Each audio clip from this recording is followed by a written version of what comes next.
This is the After Party, live with Kim McAllister. Pick a couch, grab a drink, and settle into the conversation.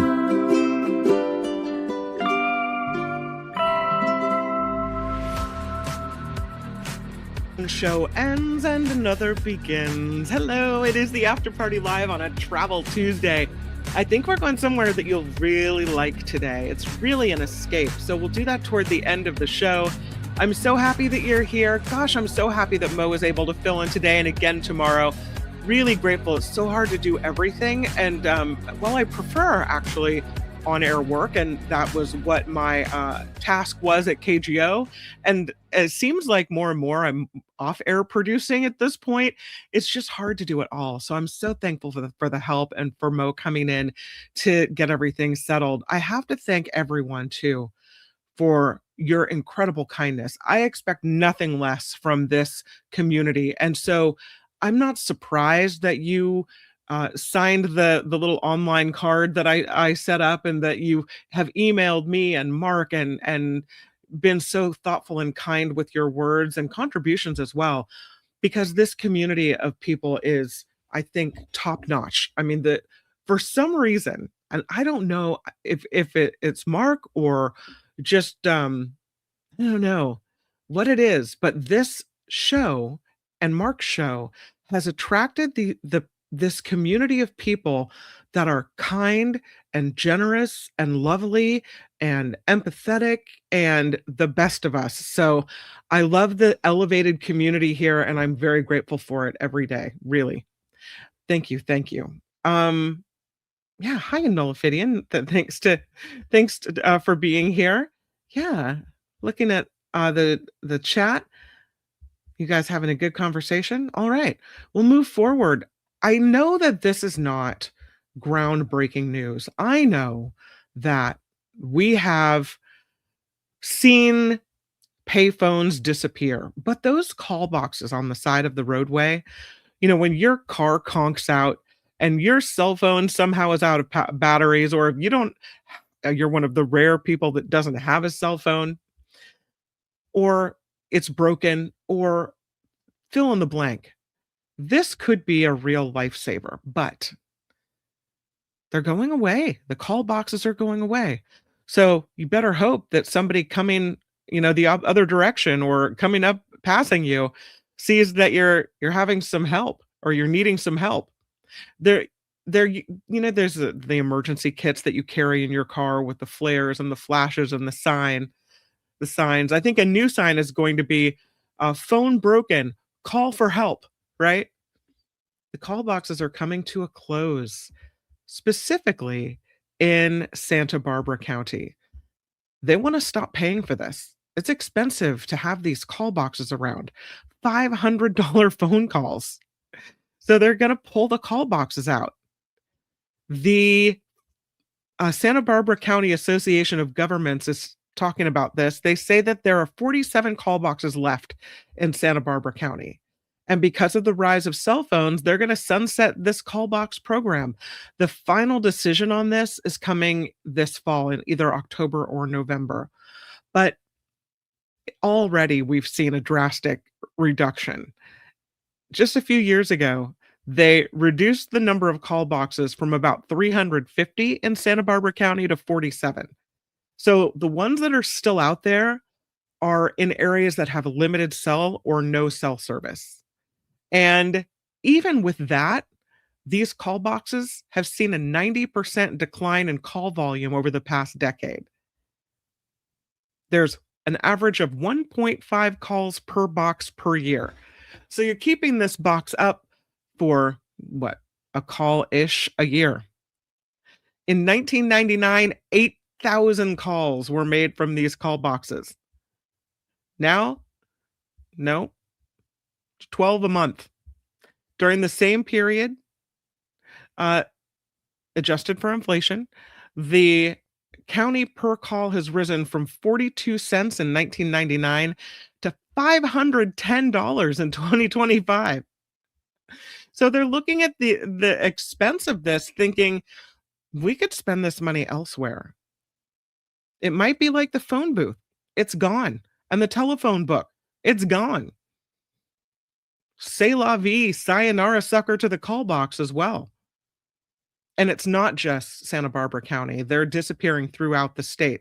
San Luis Obispo, Ventura, Merced, San Bernardino, Orange, Riverside, San Diego, Monterey, Santa Cruz, the counties in the Bay Area. This, according to SF Gate, are all either reducing the number of boxes or eliminating them entirely over the last few years.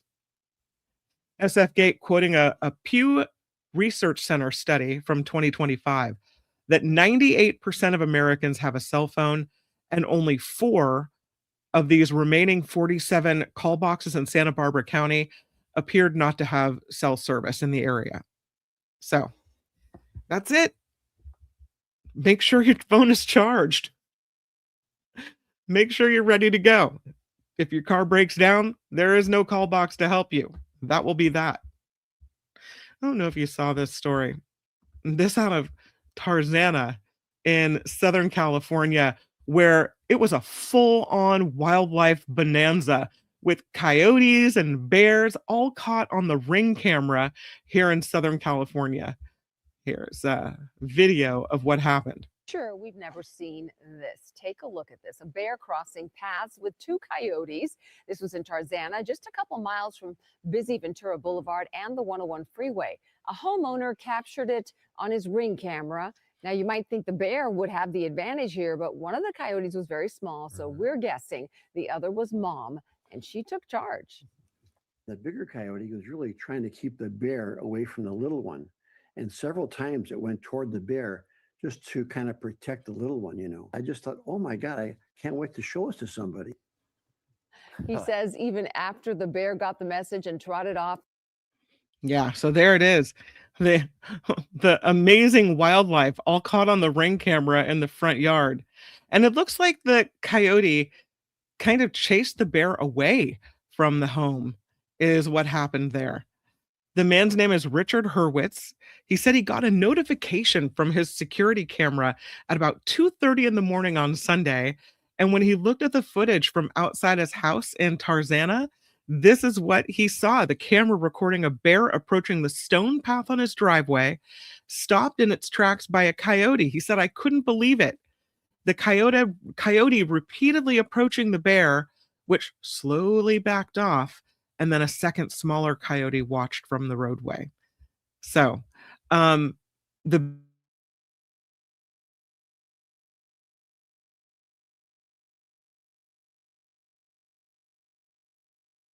wildlife city playing out there in Southern California. This was a surprise. Oh my, it's a massive python. That's not what you want to find. Or maybe it is. It was found near the Coney Island boardwalk. The authorities are saying the public service announcement on this is don't bring illegal pets to Brooklyn or anywhere, as a matter of fact. This Burmese python is huge. It was observed near a Reigelman boardwalk in Coney Island. There was a crowd of about a dozen people around, including small children, gathered around this snake. This man also had a ball python draped around his neck, and he quickly admitted to owning this huge Burmese python specimen. The officer issued a ticket for illegal possession, which likely includes a potential fine of up to $500 before they confiscated the snake. But the officer couldn't do it alone, had to call in backup. Because of its huge size, transporting the reptile to the Nassau County Society for the Prevention of Cruelty to Animals required backup from at least one additional officer. They haven't said the exact length or weight of this creature, but given the photo, the estimates are that it's at least 10 feet long. And we know that these pythons can grow to be more than 16 feet long in the wild and weigh close to 200 pounds. So this is maybe a more common occurrence in a place like Florida because of the more humid climate. But in New York State, they say they are not well suited to pythons outside of captivity. So they probably won't be doing the python hunting challenge in New York. But they do say this predator could be very dangerous if it gets free to native wildlife, to local pets, even to small humans. So they took it away to the SPCA to get it out of the Coney Island boardwalk area. Yikes. Something exciting happening in the sky this week. Oh, it's the bird migration underway. More than 200 million migratory birds hitting the sky, and the central United States going to be a hot spot for the birds heading out, mostly starlings. And they do this wonderful thing where they all kind of flock together, flying in unison to and fro. So we might get some really cool views of this. Wonderful. Over the next 2 nights, August 25th and 26th, Birdcast is predicting that more than 200 million birds will begin their journey as they head for their wintering grounds. 300 North American bird species are long-distance migrants, so they have to travel hundreds of thousands of miles annually. I should say hundreds to thousands. Some travel thousands of miles, some travel hundreds of miles. They're going a long way. These migrations can take days to weeks, depending on what species you're talking about. Over at Birdcast, they've got a forecast map that show the predicted nighttime migration patterns that begin about 3 hours after sunset. The brighter and warmer colors represent more birds expected overhead, and the maps are updated every 6 hours. So today, the largest concentration of birds will be around Minnesota, North Dakota, South Dakota. Wednesday, you're looking at Iowa, Missouri, Kansas, Oklahoma, and Texas, seeing the highest concentration of birds. They have a dashboard of what bird is likely to be flying overhead in your area. Kind of a cool thing. The birds migrate for 2 reasons: nesting and food. So in the northern hemisphere, that means heading north during warmer months. That's when there are more insects around for them to eat, more budding plant life for them to eat. And then during the spring, many species are also rushing to mate and to nest as well. Earlier in August, there was the toeless piping plover spotted back in Florida after spending the summer over 1,000 miles away in Maine. So interesting to see. If you see more birds, you think, oh, there's a lot of birds out today. That's why. They're headed away. This is kind of morbid, but also super interesting. This in Scotland, where a human skeleton was found inside this mysterious stone structure. Archaeologists have no idea why it was buried here. But if you look at the stone, there's a picture up on the screen. If you look at the stone, it was built with fitted stone and a clay-like material that may have been used to retain liquid at one point. They don't know for sure. They don't know. But within this stone structure, you can see in the top corner is a human skeleton buried in there. Did somebody fall into a vat of liquid? What happened? This may date back to the Iron Age. Archaeologists still trying to determine what this stone feature was used for and why someone seems to have been laid to rest there. Highland Archaeology Service researchers, which is a commercial archaeology company, discovered this unusual burial in the Scottish Highlands earlier this year. They were working near the town of Dornoch, about 200 miles north of Edinburgh. The company hired because there was a local quarry doing an expansion. And they say as they stripped away the topsoil, a ring of stones began to emerge. It's so crazy that things like this should just be sitting there, you know, underneath a thin layer of soil. And here we go. As they kept digging, they uncovered an oval-shaped depression that measured about 10 feet long, 6.5 feet wide, and about 3 feet deep. And it was lined with stone, with a slabbed floor and steep steps leading down into the structure. It's amazing. They wrote, "Ritual is a word we use a lot in archaeology. sometimes seems like a good explanation.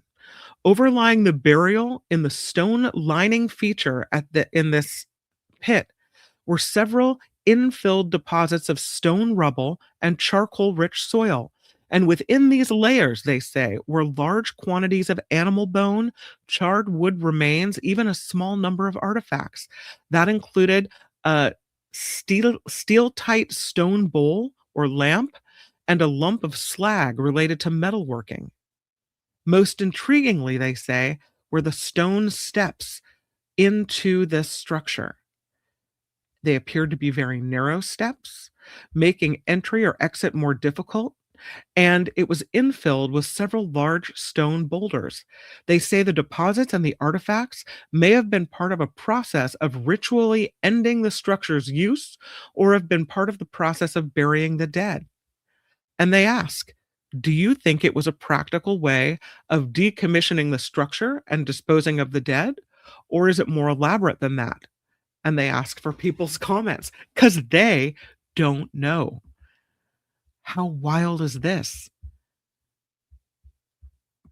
Such a weird find. So inside the pit, you've got the human skeleton, you've got some animal bones, you have deposits of charcoal and chunks of burnt wood.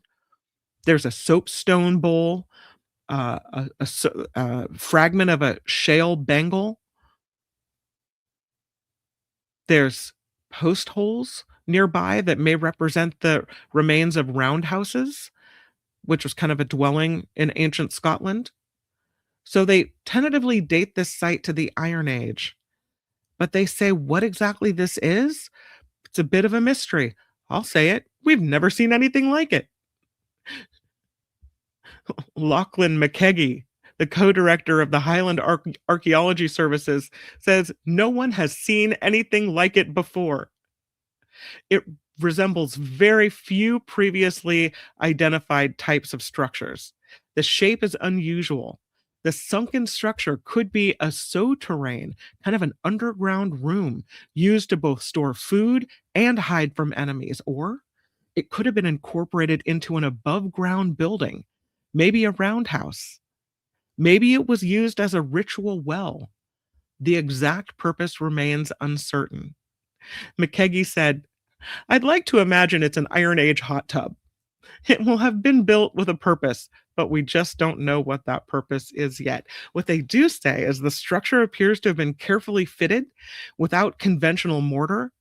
The lower levels were bonded with a viscous clay-like material. They think it helped the structure hold liquid. Maybe it was a hot tub, a deadly hot tub. They said the size would have limited the capacity. The narrow entrance and the steep staircase also make straightforward water storage functions difficult to explain. But other elements of the pit offer additional clues about activities that may have taken place there. One of the stones lodged in the southern wall looks to have been repurposed. It may have served as a knocking or grinding stone, maybe removing the husks of grain or preparing other raw materials is what it was used for. Before then, it was taken and used in this structure. They don't know much about the person buried in there. They're going to do some analysis of the skeleton to try to figure out the age, the gender, other things about the life and health of the person that ended up in the pit. They think it's an adult woman. That's the probable thinking there, is that this is an adult woman. Found lying partly on infilled deposits, suggesting they were put in during the process of infilling. Maybe it was like, one of the very first instances of the mafia, how they throw you in when they're filling concrete in the new parking garage. Maybe they're like, oh, wow, we're filling in the old hot tub. Perfect day to get rid of Aggie. Off she goes into the hot tub pit. They're still doing research to figure out what happened there. Yeah. Something else uncovered. Interesting. The water levels are dropping. There's huge drought. Now we're seeing the remains of Nero's bridge from the Tiber River. Rome facing a water crisis. but also showing us something really interesting, the remains of this ancient bridge emerging from Rome's Tiber River right near St. Peter's Basilica. There have been weeks with no rain. It caused water levels to plunge. And now we get to see this bridge known as Nero's Bridge, of course, named for the former Roman emperor. It used to connect Rome's city center with the Tiber River's right bank. And so we get to see the remains of this bridge. Scholars consider the bridge to be older than Nero's era, actually. They think it was built by Caligula, Nero's uncle. They say this bridge existed as early as 39 AD. You can see part of it there. Here's another shot. You can see the remains of the bridge emerging from the low waters in the river there. The Tiber's flow has fallen below 80 cubic meters or 2,825 cubic feet per second, about half the historic average for the month of July. They say they're facing a major water crisis. A crisis is also due to the fact that this winter they didn't have abundant rainfall, and then the dry periods were quite long.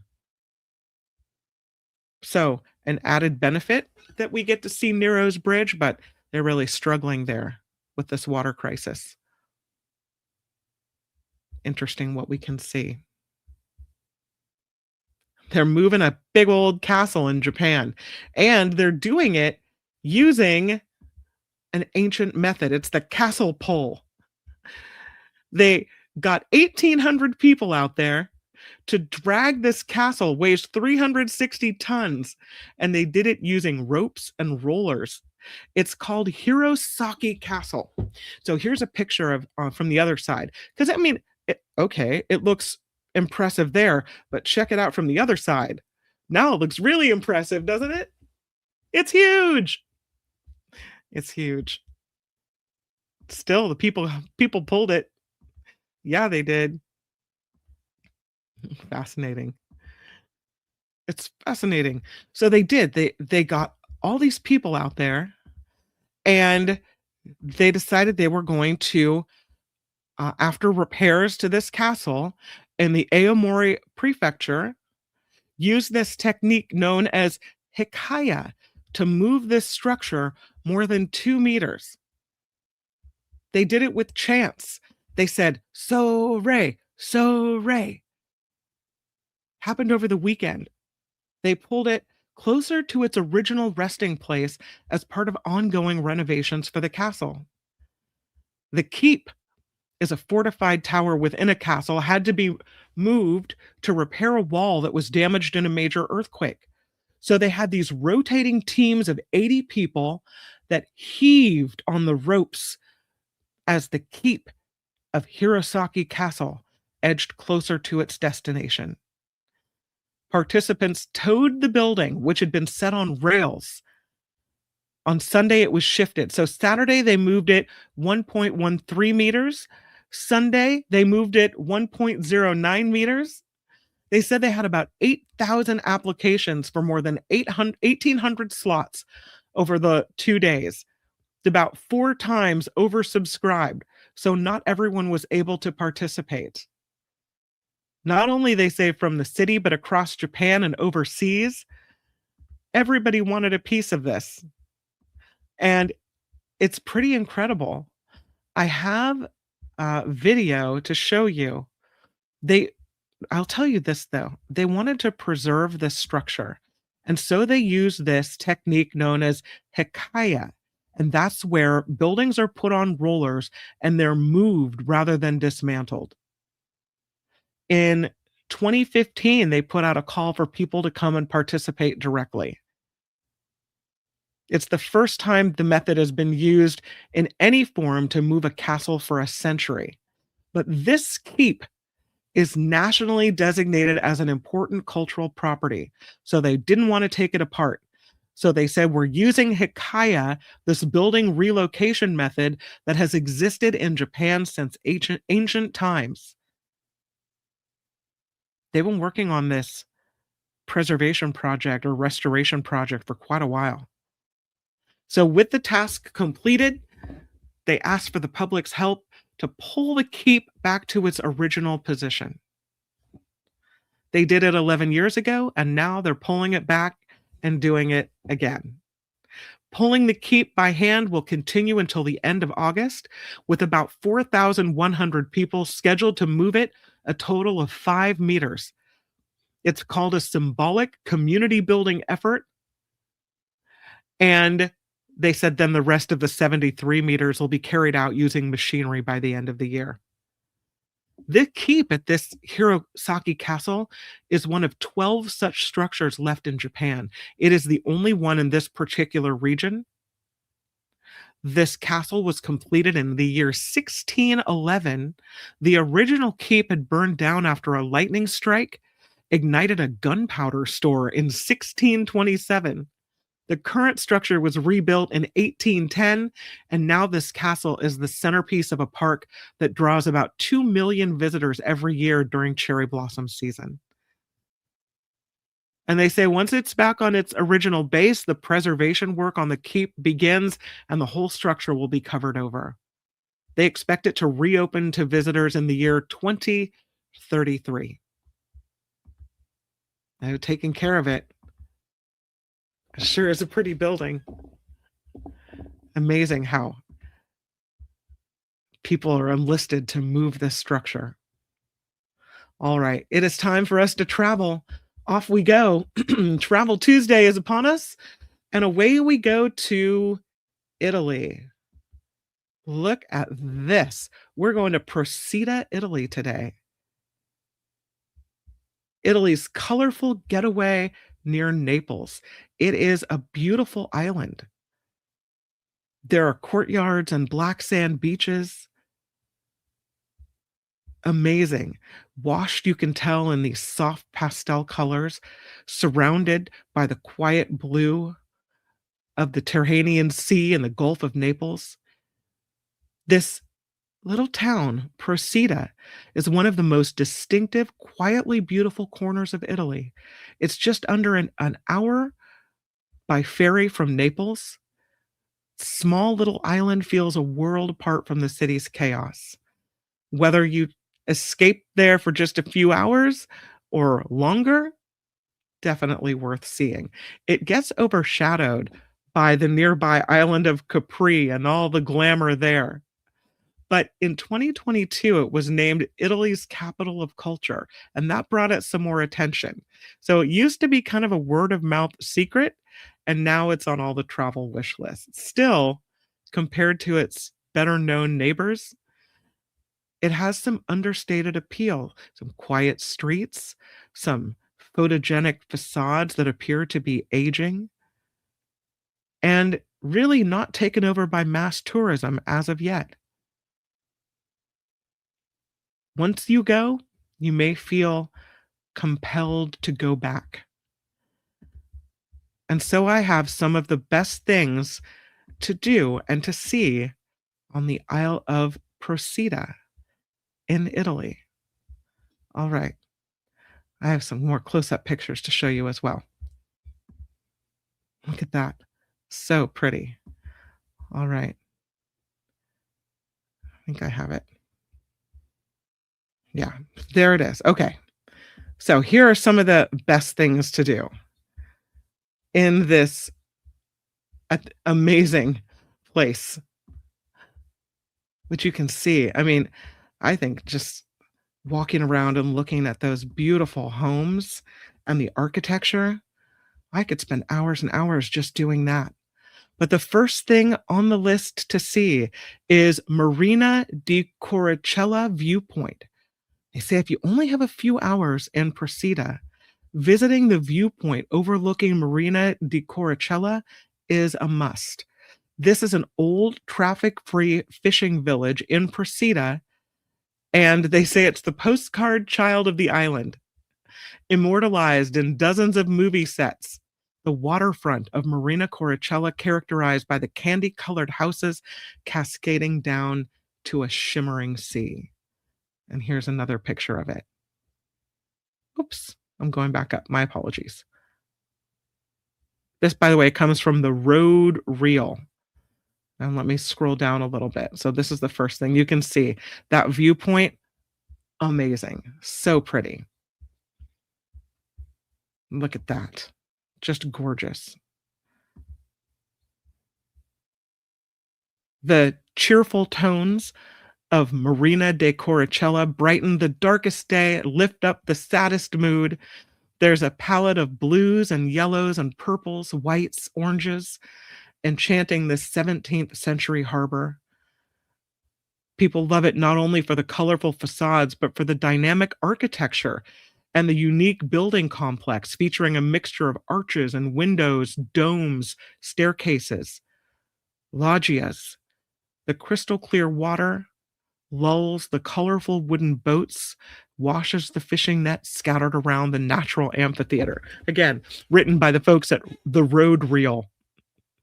They say to observe the magnificent beauty of Marina Coricella as a whole, you have to either fly a drone or climb up to the highest point on the island on Via Salida Castello, where the historic fortified village of Terra Murata is located as well.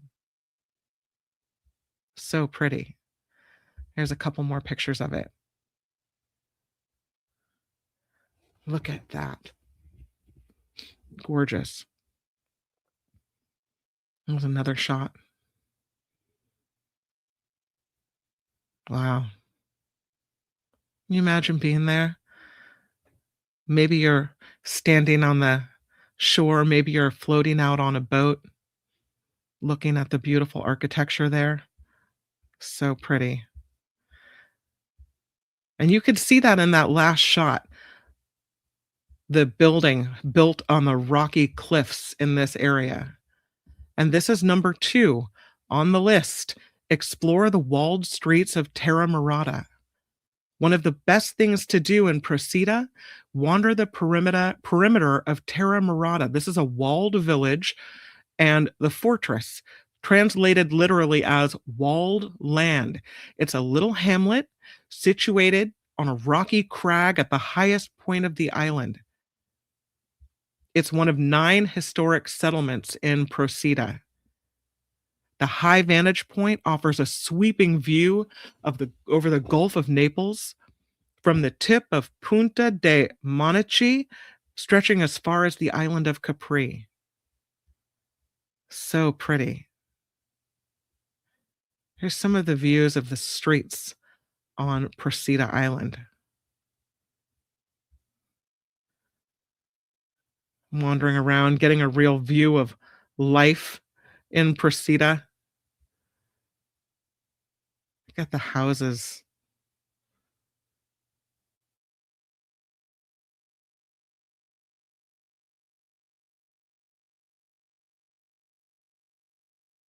Is to appreciate the colors. Stroll along these candy-colored homes at Marina di Coricella.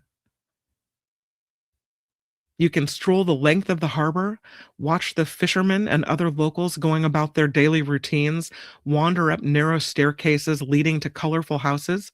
Don't invade anybody's property, but you know. You can stop for lunch at one of the waterfront restaurants. A lot of these waterfront restaurants, though, are really expensive because of their location.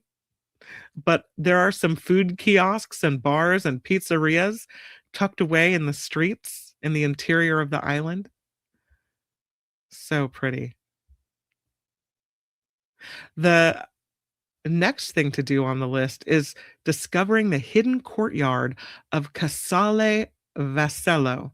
So I will scroll down and we'll see some more pictures of some of these homes and the stairways. Oh, beautiful views. And here we are at the courtyard. And it looks like a crumbling facade, but apparently a lot of people like to take pictures here. So exploring the hidden courtyards, one of the best things to do in Procida. You wander off the main tourist streets into the archways and discover some hidden gems, photogenic, colorful inner yards that only locals know about. The housing complex is so unique Didn't stay a secret for very long, so it's now one of the must-visit places in Procida. Casale Vesello is what it is called. It is, they say, another tiny fortified village on Procida Island.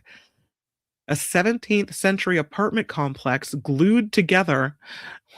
Colorful buildings enclose a central courtyard that is big enough to host a small theater in the summertime. Would you like to live there? Imagine all the people that came before you. Look at that person. They're like, you again? More tourists in my backyard? Come on now. And there's where they have the theater in the summer. Oops, my apologies. Really get a feel for it in that shot. One of the distinct architectural elements is called vefio. It's a balcony covered by an arch that gives it a bit of an Arabic feel. Cadale Facello, accessible through a low archway from Via Principe Margherita Street, or through an entrance in Via Salita Castello. It's one of the most photogenic and mysterious hidden corners in Procida. There you go, through the archway and into life in Procida.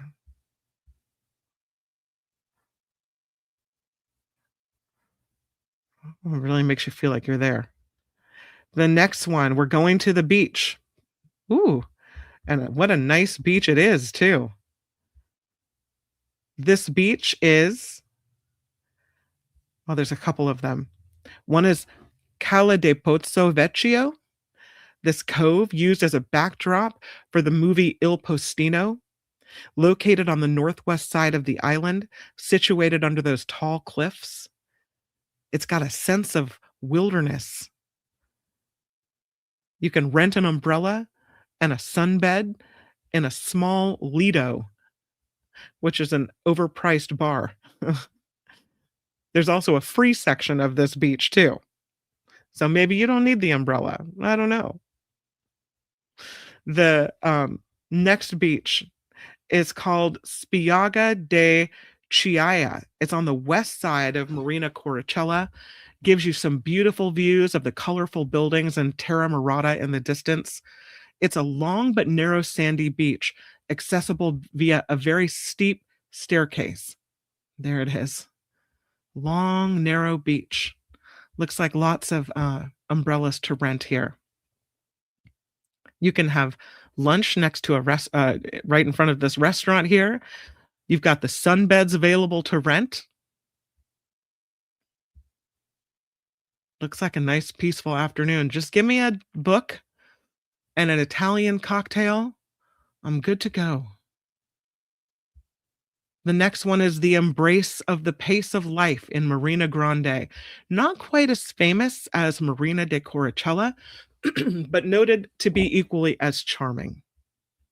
And here's the next marina that we're going to. Oh, look at that guy laying out on the beach. It looks fun. Here's the next marina. So pretty. This is a place where ferries and hydrofoils dock. You get that pop of color from afar. A lot of people jump off the ferry and rush through Marina Grande to the other side, looking for Marina de Coricella. But Marina Grande is also a really wonderful place to visit. It's got a really strong local feel. You can observe the lively side of the island. This is where the social life happens, where the locals sell fish straight from boats. Artisans showcase their crafts. There's bars and restaurants and pizzerias with much more affordable meals than the fancier, more touristy ones at Marina de Coricella. Next thing you can do in this area, engage in the water activities. All kinds of things to do. Sailing, scuba diving, boat tours, snorkeling, kayaking, paddling the water bikes, which they rent, exploring the seabed in a semi-submersible. Lots of options to explore Procida from the perspective of the water. Then you can island hop. because just off Prosida's southwestern edge is the tiny crescent of Vivara, which quietly curves into the sea. This is a volcanic ridge turned nature reserve. I kind of like to think of it as maybe a little molokini, right? The island, Vivara, is linked to the main island by one of Europe's longest Tibetan-style footbridges. It was once a peaceful weekend escape for locals and a quiet haven for walkers, but today it's a protected area known for its wild Mediterranean vegetation, bird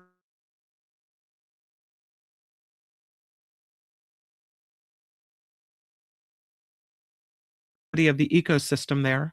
Oops, I went away for a second. Only guided tours to Vivara because the ecosystem is really sensitive. It's about a 2.5 hour tour, a slow walk through the landscape, and it feels untouched by modern life. And then, of course, you've got to try the food, the local specialties. The seafood dishes take center stage in Procida. Lemons are their other culinary signature. And not the glossy lemons on the Amalfi Coast. The Procida lemon is smaller, knobbier, and known for its fragrant sweet tart flavor.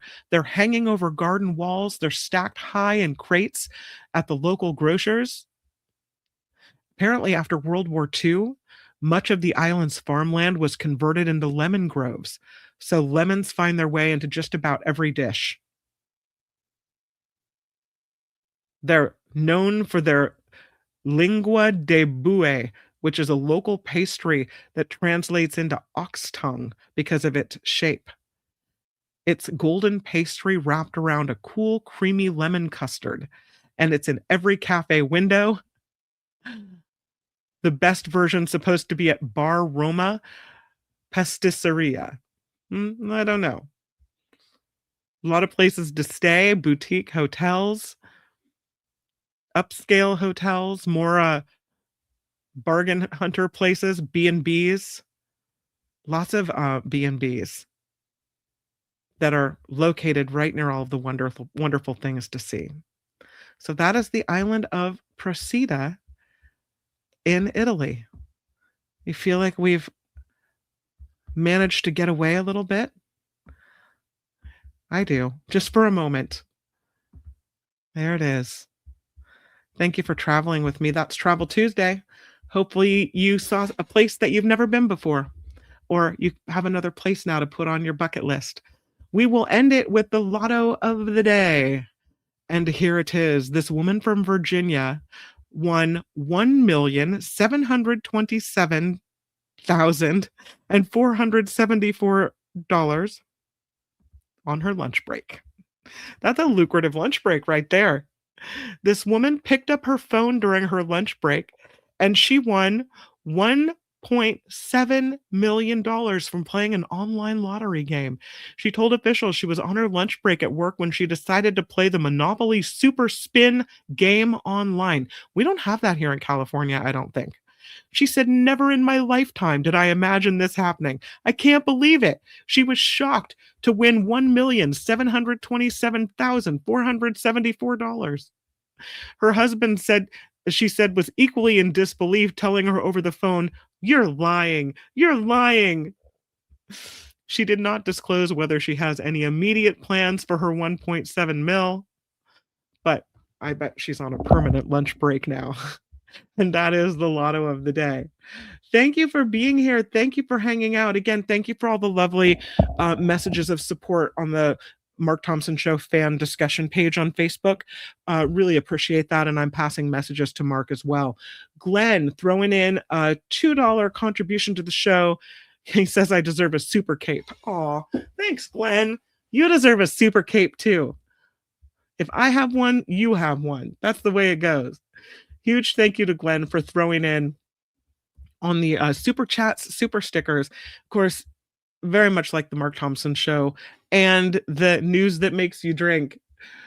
This show just cannot possibly go forward with the online platform and the podcasts platform, the audio platform, all the things that, all the costs associated. So thank you so much for supporting this show and keeping it possible.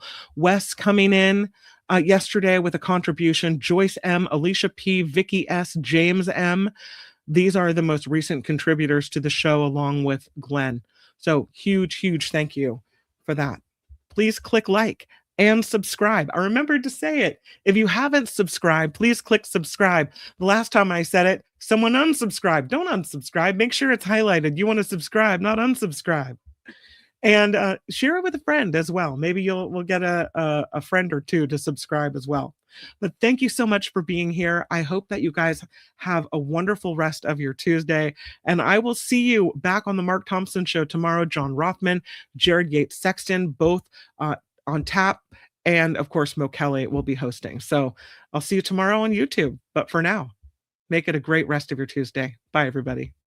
The After Party Live would like to thank the following contributors and viewers like you.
You and me both, Maud. We're going on if that happens, we're going on a after party live vacation, everyone together.